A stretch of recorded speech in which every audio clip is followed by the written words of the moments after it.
Regarding the dissipation of glamour, Master DK says, a great opportunity is presented to you and the success of the system of Raja Yoga, the kingly science of the mind, started by the great initiate Patanjali 11,000 years ago, is being demonstrated and his techniques are being vindicated. What he issued on behalf of the Great White Lodge has now been satisfactorily launched and much of the original purpose justified. For the next 7,000 years, his system will be used to train disciples in mind control. They will, through this system, achieve the stage of isolated unity. And in that recorded unity, alone and yet with many others, take the initiation which will enable them to release energy into a waiting and demanding world of men. Those of you who have been part of the Meditation Quest program of the Moria Federation have begun that journey using the light of the soul as the guide, and it's highly recommended for anyone who is interested in pursuing the path of discipleship. It sets the stage for the dissipation of glamour.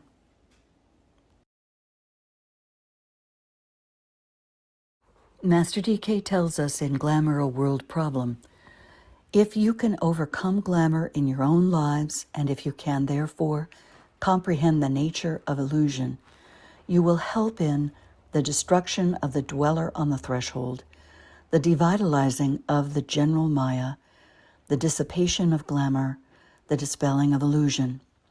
This you have to do in your own lives and in the group relation, through discipline, dispassion, decentralization, and detachment. Then your more general contribution will help in the wider human issues.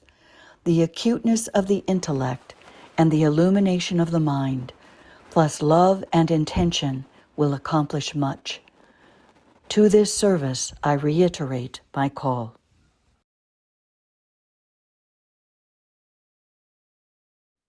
Let's remember Master DK's words. A death blow must be struck at all the world illusion, for it holds the sons of men in thrall.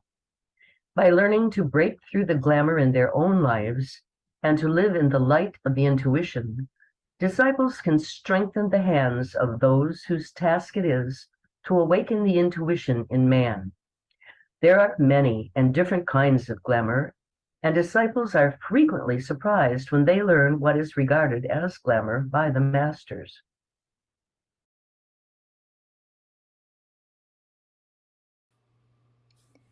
The individual glamours of which the disciple becomes aware are consequently of 5 types of force.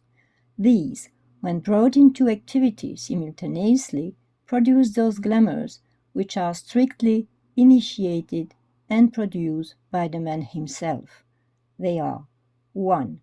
The forces of his dense physical nature and of the vital body, which later, functioning through the dense physical nature, produce a condition of Maya, or of uncontrolled energy, the ray or the etheric physical body.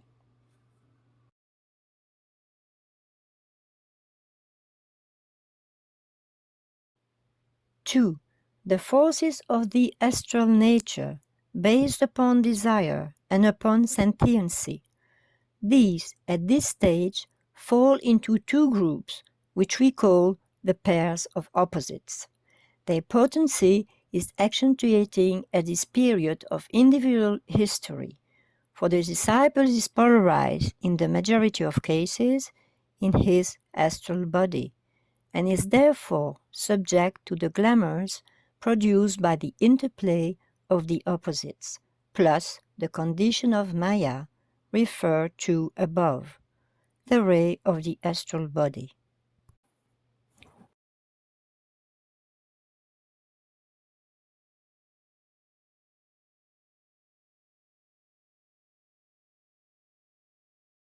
Three, the forces of the lower mental nature, of the chitta or mind stuff of which the mental body is composed.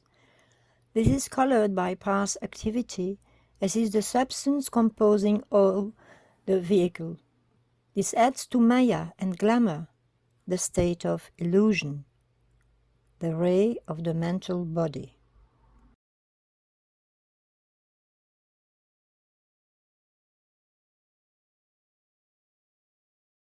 4.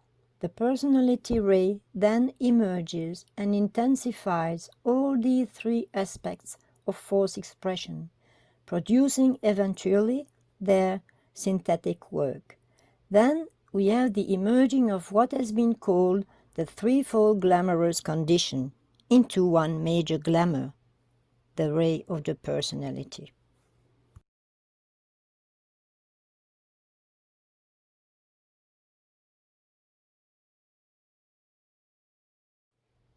Five, the soul ray or energy is all this time steadily increasing its rhythmic potency and seeking to impose its purpose and will upon the personality.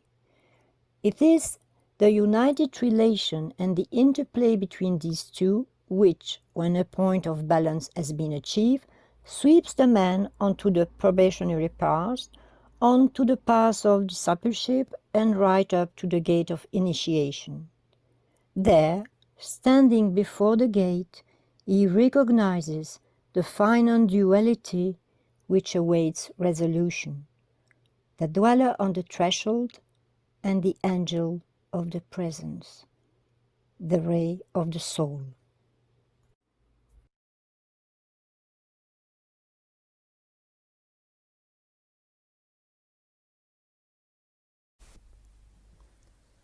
From ancient recesses of the memory, from a deeply rooted past which is definitely recalled, and from the racial and the individual subconscious, or founded and established thought reservoirs and desires, inherited and inherent, there emerges from individual past lives and experience that which is the sum total of all instinctual tendencies, of all inherited glamours, and of all phases of wrong mental attitudes. To these, as they constitute a blended whole, we give the name of the dweller on the threshold.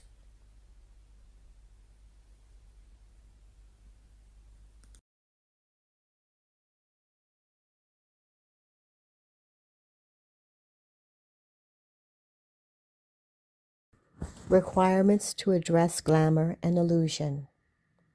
Achieve a recognized contact with the soul through meditation. Understand the quality of the astral plane. Its major characteristic is glamour. It is the field whereon the great battle of the pairs of opposites must be fought, as they are the expression of ancient desire. In the one case, glamorous, deceptive, and false, and in the other, high spiritual longing for that which is real and true. It should be here remembered that astral desire, wrong and selfish emotion, and astral reactions to the facts of daily life are not natural to the soul and constitute eventually a condition which serves to veil successfully the true nature of the spiritual man.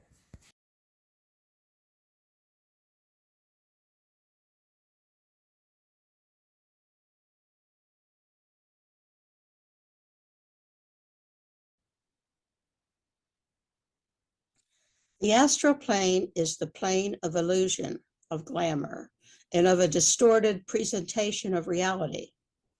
The reason for this is that every individual in the world is busy working in astral matter, and the potency of human desire and of world desire produces the constant outpicturing and form building, which leads to the most concrete effects of astral matter.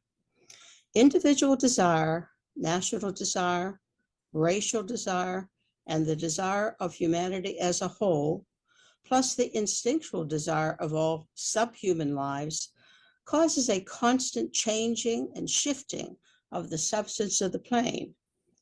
There is a building of the temporary forms, some of rare beauty, some of no beauty, and a vitalizing by the astral energy of its creator.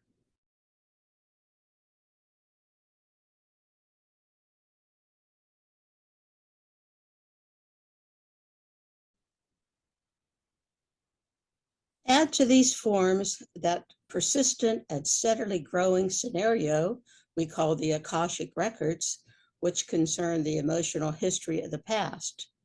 Add the activities of the discarnate lives which are passing through the astral plane, either out of or towards incarnation.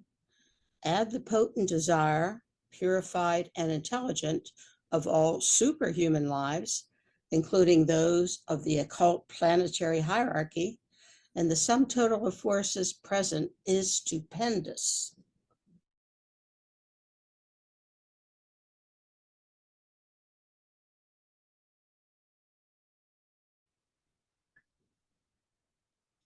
All play upon, around, and through every human being, and according to the caliber of his physical body and the condition of his centers will be his response.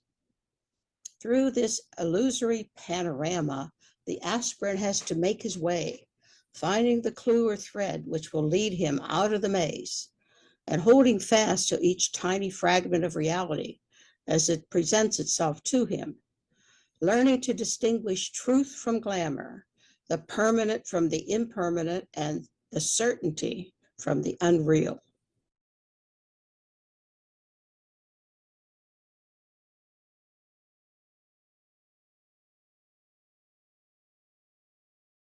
For illusion, glamour, Maya, and the dweller on the threshold, Master DK gives us those definitions and also the solutions to each one of those problems. For illusion, which is primarily of a mental quality and an attitude of mind, it is dispelled through the use of Agni Yoga. Glamour, which is astral in character and far more potent at this time, is dissipated using the technique of light, or Raja Yoga. Maya, being vital in character and a quality of force, essentially the energy of the human being, is devitalized using the technique of indifference, or Karma Yoga. The dweller on the threshold, always present, a combination of illusion, glamour, and Maya surrounding the entire life, is dealt with the technique of the presence.